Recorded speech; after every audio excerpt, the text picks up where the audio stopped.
Hello beautiful moms, and welcome back. Two hearts. If you're new here, I'm so glad you found this space. And if you're already part of our mom community, welcome back, mama. Take a deep breath, relax your shoulders, and know that you're doing an amazing job. Today, we're going to talk about breast care for new moms. This is such an important topic, especially during breastfeeding or pumping, but it's something many moms feel shy or unsure about. So let me say this clearly right from the start: breast care is a normal, healthy, and necessary part of postpartum and mother's health. There is nothing awkward about it at all. Your body has done something incredible, and it deserves care, comfort, and kindness. As a new mom, your breasts go through many changes.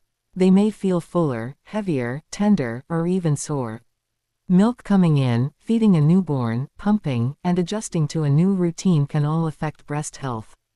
Proper care can help prevent pain, infections, and discomfort, and it can also make breastfeeding a more positive experience for you and your baby.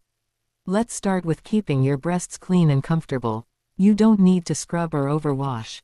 A daily shower with warm water is usually enough. Avoid harsh soaps directly on the nipples, as they can cause dryness and cracking. After feeding or pumping, let your nipples air dry for a few minutes if possible. This simple habit can really help prevent irritation. Next, let's talk about moisture and nipple care. Many new moms experience dry or sore nipples, especially in the early weeks of breastfeeding. Using a small amount of food-grade lanolin or a doctor-recommended nipple cream can help soothe and protect the skin.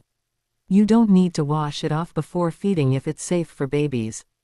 Remember, soreness is common at first, but severe pain is not something you should ignore. One of the biggest parts of breast care is proper latch and positioning. A poor latch can cause nipple pain, cracks, and even blocked ducts. Make sure your baby's mouth covers more of the areola, not just the nipple.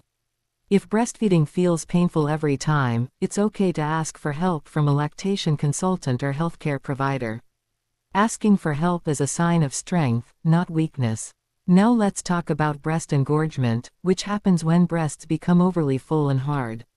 This often occurs when milk first comes in or if feedings are delayed. To manage engorgement, try feeding your baby more frequently, gently massaging your breasts before feeding, or expressing a small amount of milk for comfort.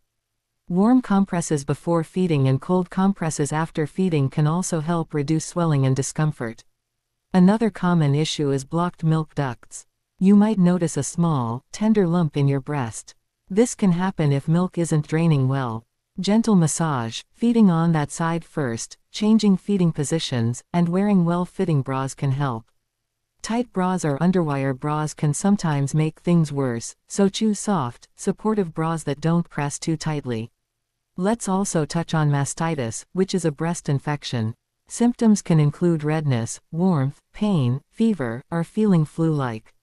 If you notice these signs, it's important to contact your healthcare provider. Early treatment makes a big difference. Continuing to breastfeed or pump is often recommended, but always follow your doctor's advice.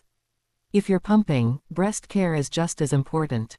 Make sure your pump flanges fit correctly, as the wrong size can cause pain and damage. Clean pump parts properly after each use to prevent infections. Don't ignore discomfort while pumping. Pumping should feel firm but not painful. Hydration and nutrition also play a role in breast health. Drink plenty of water, eat balanced meals, and rest whenever you can. I know rest sounds like a luxury with a newborn, but even small moments of rest matter. Your body is recovering and producing milk, and it needs fuel. Emotional care matters too. Hormonal changes, lack of sleep, and physical recovery can feel overwhelming. If you ever feel discouraged, anxious, or unsure, please know you're not alone. Every mom's breastfeeding journey looks different. Some moms breastfeed exclusively, some pump, some do both, and some use formula. All of these choices are valid. What matters most is a healthy mom and a healthy baby.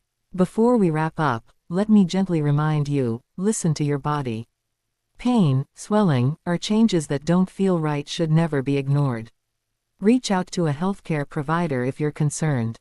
You deserve care and support just as much as your baby does. If this video helped you or made you feel a little more confident, please like this video, thumbs up, Share your thoughts or questions in the comments, and subscribe to the channel for more supportive content for moms like you. Your engagement helps this community grow and helps other moms feel less alone.